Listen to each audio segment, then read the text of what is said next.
Donc, au Québec, on s'attend quand même à une évolution assez importante du climat. En moyenne, on va avoir une augmentation des températures qui se trouve à peu près autour des 2 degrés. Puis c'est vraiment une moyenne sur toute l'année. Et en termes de précipitations, les précipitations vont augmenter légèrement sur l'année.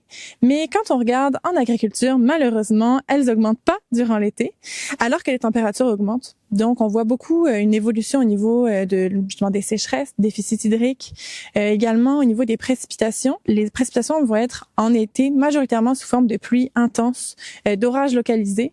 Donc, finalement, peut-être de l'eau qui va être moins utile pour justement recharger les nappes en eau du sol, causer plus d'érosion également. Quand je parle à des producteurs et productrices dans vingtaine, trentaine, je dis, vous saviez pas ça, mais avant, il y avait ce qu'on appelait des belles petites pluies douces. Puis là, je leur explique c'est quoi. Mais eux n'ont jamais vu ça.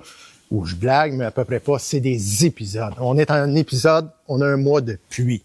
Après ça, on a un mois de sécheresse. C'est le gros des changements, puis où ça devient difficile dans notre gestion de diverses cultures, surtout dans les cultures courtes, que c'est très, très rapide, c'est la gestion des épisodes.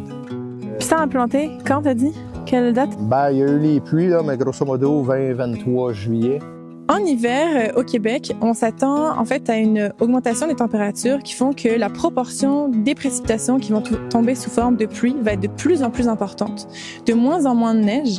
Et donc ça, pour les cultures d'automne, les cultures de couverture, les prairies, ça peut avoir un impact sur leur survie à l'hiver, avec justement plus d'épisodes de redoux, donc de gel, dégel durant l'hiver, qui peuvent amener justement plus de mortalité dans le champ. Une des manières de s'adapter au changement climatique et à la fois de réduire son empreinte carbone, ça pourrait être par exemple de travailler sur ses rotations.